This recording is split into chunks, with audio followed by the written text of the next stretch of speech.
On to our next presentation. Matt Brozowski is a quiet fellow with very little to say.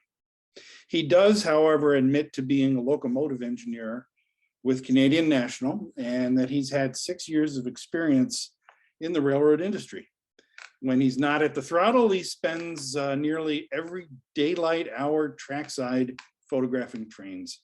In fact, Matt just spent the last few days rail fanning in Michigan's Upper Peninsula, a trip he cut short in order to be with us today because he did not trust the internet service way up in the North Woods.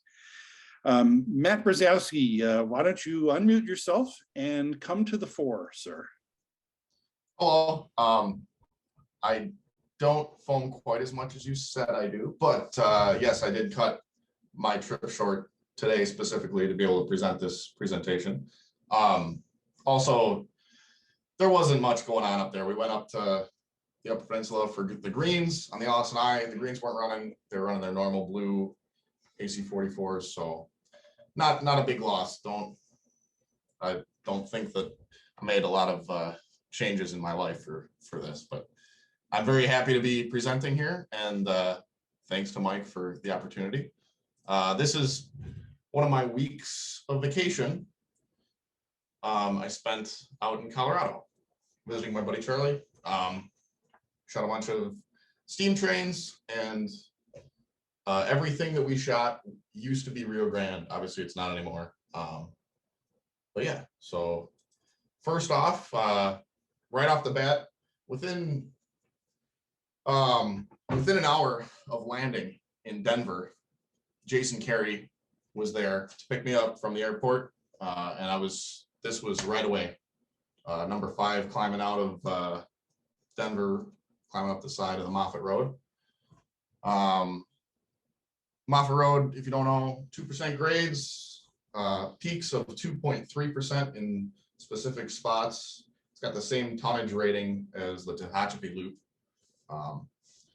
That's Big Ten curve, very famous. Those are coal cars, right in here, keep the wind down. Another famous shot that's being ruined by the housing developments in the background. This is just around the corner off to the right would be Tunnel 1.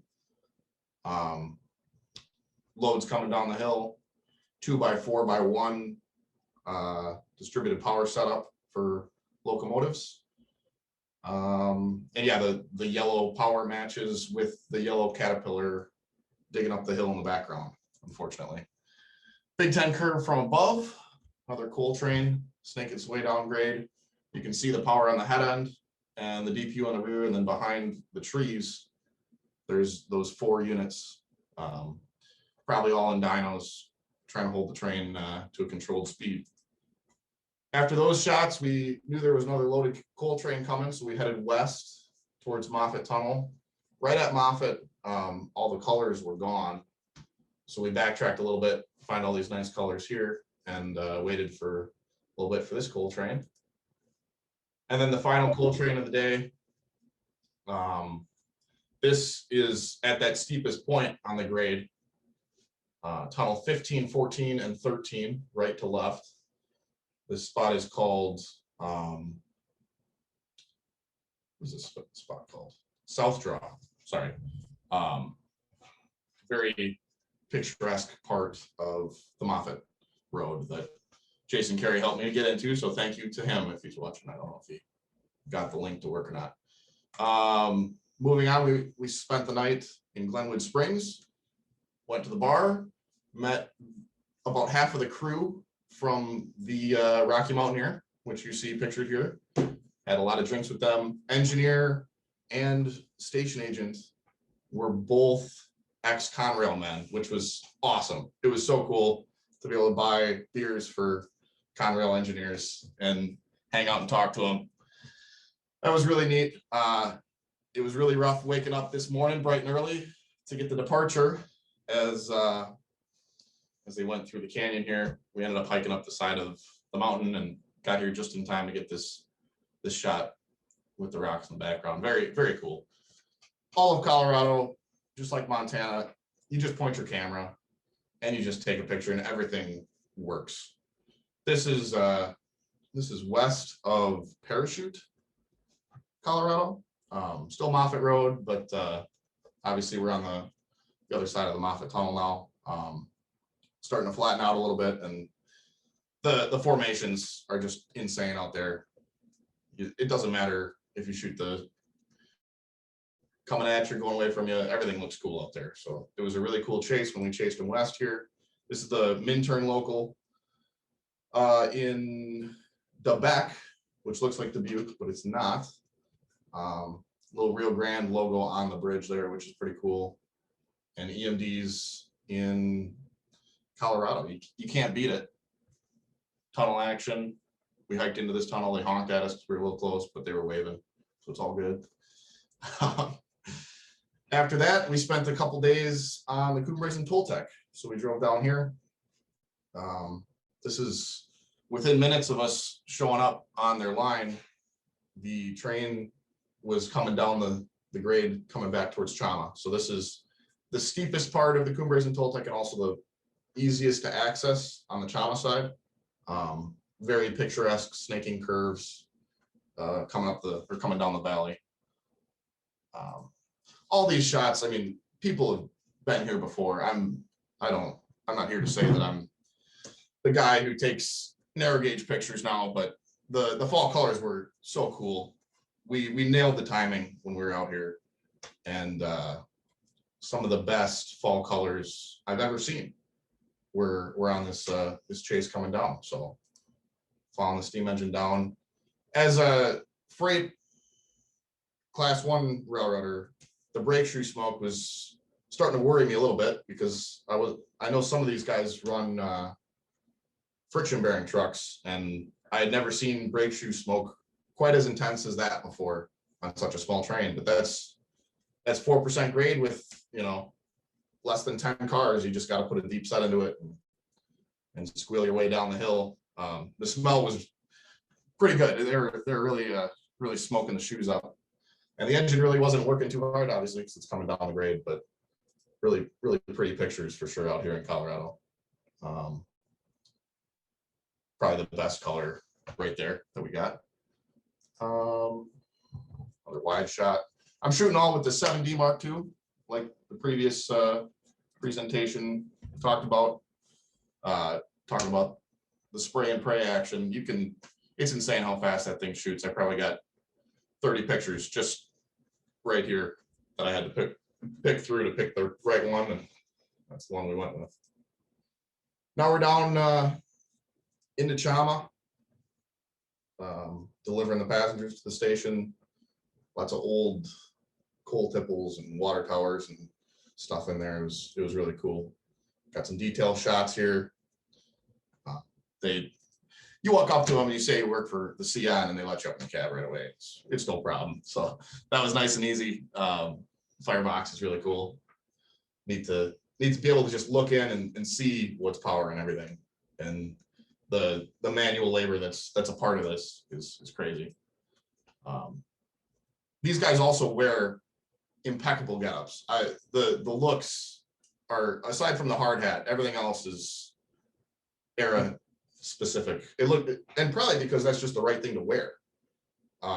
It's a dirty job. You're gonna get greasy if you're not wearing coveralls and stuff. And I loved the look of how everyone, when they're working on the engines, it just looks like you're back in time. It looks fantastic. So I got a bunch of detailed shots of the guys working.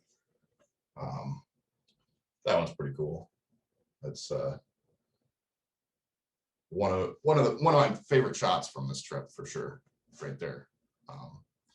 As they're finishing up working on the engines, getting them ready for the next day. Narrow gauge, our wheels are just as big. Track in, pretty cool.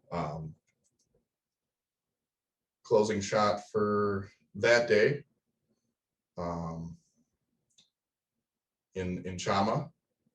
We ended up camping that night just down the hill here from Cumbres, which is the peak of that 4% grade. So we did a bunch of night shots with the depot here, and big thanks to Charlie for moving the flashlight to light up the depot while I ran my camera and did the long exposures. We also made sure to light up the water chute there, which still works. It's awesome. That thing was probably put in 100 years ago, more probably, and it's still filling up steam engines to this day, which is really neat. Next morning, we woke up bright and early, got back down there, more detail shots. The guy's setting up the power for the morning. This is a Hostler crew member. I was talking to the guys about like jobs and who can do what, and there's very specific things that he can do. So he can, he washes the engine, gets the thing ready, gets it all set up, but he can't tie into cars or stuff like that. So moving around, but nothing too specific. You got different train crews to actually tie the engines onto the cars, get the stuff ready to go and stuff. But they're running a double header this day, so they had a lot of work to put the stuff together. Kenny Overnader appreciation photo right here with the rainbow, very important to add to the presentation. Really cool, the sunlight in the morning there. Crew shots, a Mike Uhas shot, a Uhasian right here. You gotta get it with everybody wearing all their getup. The conductor here, left middle, he is an old Santa Fe conductor. We had a Santa Fe presentation. This man has done it all. It's crazy. And he still hops on and off moving equipment like the best of them. Very, very impressive. Here they go up the valley with the double header back there, climbing out. Some really good colors with the sun out this day. It was a good chase going up. That's an old water tower that's obviously kind of dilapidated, but that's an old movie set. what's that? That's an old movie set. Really? From the 1970s. The last one? Yeah. Yes. Nice. Oh, geez. What do I do now? Son of a gun. Hang on. Mike's gonna have to do a lot of work here editing for YouTube. Yeah, this was my first time ever going out here for steam stuff, so I don't know how a lot of this stuff works. And also, I'm not here to knock anybody, but I've never really gotten the interest for the steam. Like, it's cool and everything, but it's always felt like really old, and I just never got into it until I was out here. When I was out here this day, I fell in love with this stuff, man. It was so impressive. Just the way everything works. It feels like you're stepping back in time. And I'm going back again next year, so gained a lot of respect for this stuff for sure. They keep going up the hill, still 4% grade. They're really working hard, keeping the train moving. This was really cool. Real quick, Ospreys were going up and down the canyon coming from the Dulce Air Force Base, and it was just neat to see that, and also a steam engine like in the same chase. That was cool. Fire department keeping an eye on everything, make sure it's down. More double header action here. That's actually the railroad's fire truck. It's one of two that they got. Yep. They follow the train around, make sure nothing happens, and that's, yeah, like you said, that's employed by the railroad, not the municipality. Kind of neat. The Durango and Silverton has speeders that follow, and these guys do too, actually, just to keep an eye on the track and everything. We actually got a ride in the speeder on the Dragon Silverton. Pulling the helper off the head end there at Cumbres. They're also rolling them by, make sure everything's all right on the train after they left. And wind the helper. And that helper is a mud hen. What's that? That helper is a mud hen. There's only two of those left. Really? Yeah. I had no idea. I didn't do a lot of research. We were out there. We were just looking to shoot the steam engines. I didn't even realize that. It was really neat to see this. I knew it was smaller, but yeah. Thanks for the little tip there. After that, we drove all the way across the state to Moab, because Moab on Fridays, the UP runs the local to Potash. And they run through the Red Rocks. It looks like Mars. So we went out here for this stuff. This was a really cool chase. Highly recommended if you're ever going out to Moab or anything. It's phenomenal. Old head crews working it. They're very friendly. They didn't mind that we were like all over the track and stuff, getting pictures. This is part of there's a national park back there, or state park, with a bunch of the arches. This is cutting right through the middle of all that, which is cool. More rocks. And here they are at Potash at the end of the line. These are all the loads, and they brought the empties down. And they're loads because they're working on moving them very delicately with the corner of the bucket. Something that you'll see, these grab irons will be all bent up, and you'll wonder how it happened. It's because of moving it like that. Pretty cool to see it. And there they are going back. There's dynos hidden all over in that picture. Pretty cool. One boxcar on the rear of this train. Everything else are hoppers. Sometimes they louse up the safety appliances pushing them like that. Yeah. There's you can bad order the car if you want to. These guys didn't bad order nothing. There wasn't anything too broken. More snaking S-curve action. It was raining really bad here, but still a really neat mood. A really cool line. Old Rio Grande. Finally, we finished up with the Dragon Silverton, which I always thought that they were kind of a joke railroad, just because it's so touristy. The tourism over there is just insane. Everybody and their mother, when they go ride the train in Colorado, it's the Dragon Silverton, and I really just knocked them down a couple pegs because I figured they were just some stupid railroad that just does tourism. But they're legit, man. I was incredibly impressed with the level of dedication to history and the craft. And I met a lot of guys that this is what they love to do, and they work really hard every day, just like the rest of us railroaders do.